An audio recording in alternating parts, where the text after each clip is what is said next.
전처를 폭행했다는 가정폭력 의혹이 불거진 방송인 김병만 씨에 대한 수사 결과가 나왔습니다. 불기소 처분이 내려졌다고요? 네, 맞습니다. 검찰은 전처 폭행 혐의로 수사를 받던 김병만 씨에 대해서 혐의가 없다고 판단하고 불기소 처분을 내렸다고 밝혔습니다.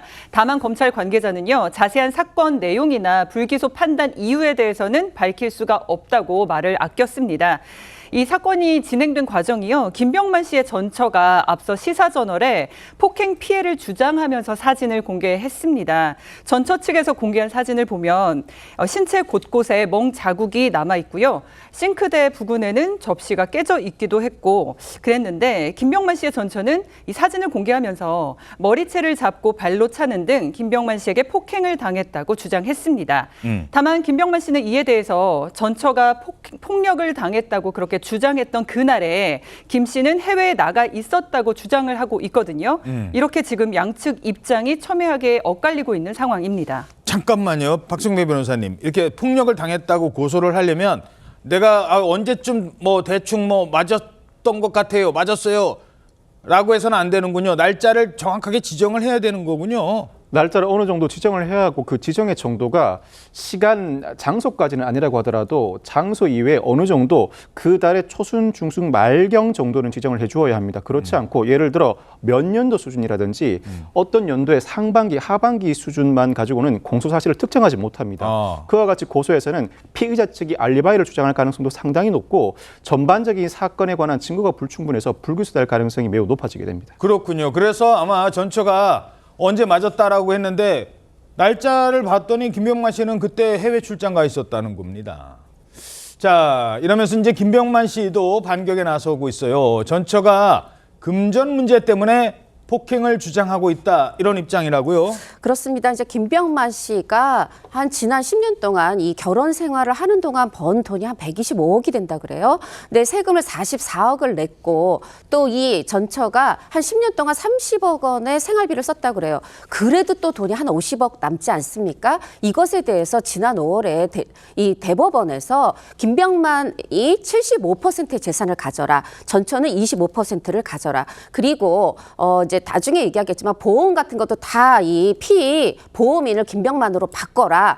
그리고 이 부동산들 이제 공동 명의로 돼 있는데 이것도 다 김병만의 명의로 바꿔라, 이렇게 대법원이 이미 명령을 내렸거든요. 수익자를 김병만 씨로 그렇습니다. 바꾸라고. 그런데 지금 그 많은 수입을 다 전처가 관리를 한 겁니다. 통장 인감 다 들고. 그러다 보니까 이 재판부가 판결을 했지만 지금 전처로부터 김병만 씨는 본인의 돈을 되찾아와야 되는 그런 상황입니다. 그런데 지금 김병만 씨와 그 변호인 측이 주장하는 내용은 그 법원의 판결을 이행하지 않으려고, 돈을 주지 않으려고 이런 폭행을 주장하고 있는 것이다 라고 지금 주장하고 있는 반대요. 이 부분에 대해서 이 김병만 씨 전처 측도 입장이 있습니다. 아니, 지금 마치 내가 돈을 뜯어갔다는 식으로 얘기를 해서 참을 수가 없어서 이미 이혼을 한 상황이지만 뒤늦게 고소를 결심했다는 그런 이제 입장이고요, 주장이고, 또 말씀하신 것처럼 이제 본인이 병원 진료 기록을 냈습니다. 내가 이렇게 폭행 당했다. 그런데 주장한 그 기록에 나와 있는 그 날짜가 김병만 씨가 해외에 있었던 겁니다. 아니, 해외에 있는데 어떻게 폭행이 일어났습니까? 이제 재판부가 묻자 이런 부분에 대해서 너무 이제 수년 전, 오래된 일이라서 내가 몇 월 며칠 맞았는지 이거를 생각해내기가 어렵다. 그냥 추정해서 병원 기록을 찾았을 뿐이다. 이렇게 또 얘기를 하고 있다고 합니다. 예, 그래서 이제 검찰 수사 결과 불기소 처분을 내려진 겁니다. 자, 양측의 큰 입장 차이가 여전해 보이는데요. 전처의 금전 문제에 대해서 김병만 씨 측에서는 또 한 가지 주장을 합니다. 근데 여기에는요, 전처가 그 전에 이전 결혼해서 낳은, 그리고 김병만 씨가 결혼할 당시에 입양을 했다는 그 딸도 등장을 합니다.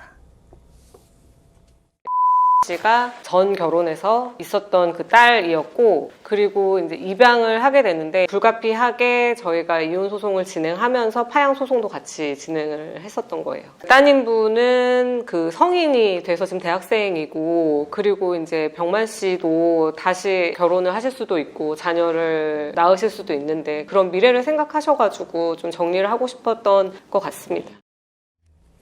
자, 그러니까 김병만 씨는 결혼 당시 초혼이었거든요. 그러니까 이제 이혼을 하는데 아무래도 법적으로 딸과의 관계를 정리하는 게 옳겠다라고 생각을 해서 그걸 정리하려고 하니까 전처가 그러려면 30억을 달라 이렇게 요구를 했다는 주장이에요. 이른바 30억을 파양비 명목으로 요구를 했다는 건데 파양비라는 게 뭡니까?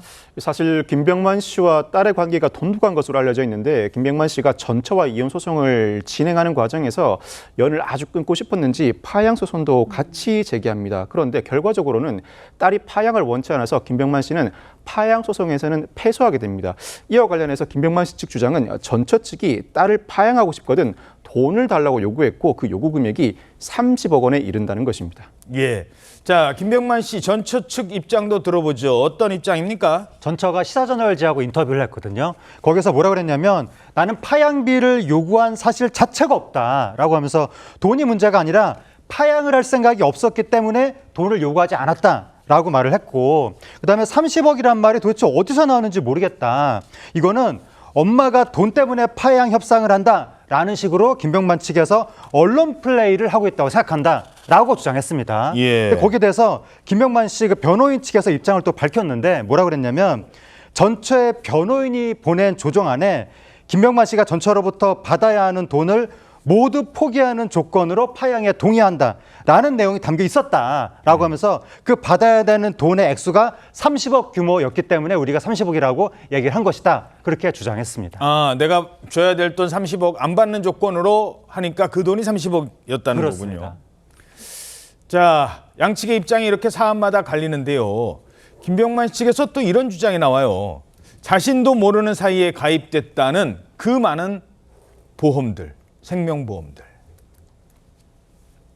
상대방이 계약자로 가입한 보험이 한 24개. 그중에서 거의 대부분이 다 사망보험이었어요. 종신보험이 거의 대부분이어서 그 사망보험을 판단했고 이혼 사건을 진행을 하게 되면 각자 서로에 대해서 이제 재산이 어떻게 되는지 이제 법원에 금융거래 정보 명령 신청을 하게 되는데 그 회신을 보고 그런 보험의 존재를 알게 됐죠. 당시에도 병만 씨는 해외에서 계속 촬영하고 험난한 지역에서 보통 촬영을 하시는데 누군가가 나의 죽음을 기다리고 있다는 거를 생각하면서 그런 오지에 나서시는 게 제일 마음이 안 좋았지 않았을까.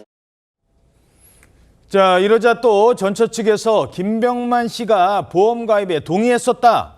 그냥 몰래 한 거 아니다. 보험 설계사가 직접 김병만 씨 촬영장에 찾아갔고 서명도 받았다. 또 이런 주장을 내나요? 자, 이러자 김병만 씨 측이 뭐라고 했습니까? 네, 김병만 씨 측은 생명보험에 동의 없이 가입됐다고 재확인하는 입장을 내놨습니다.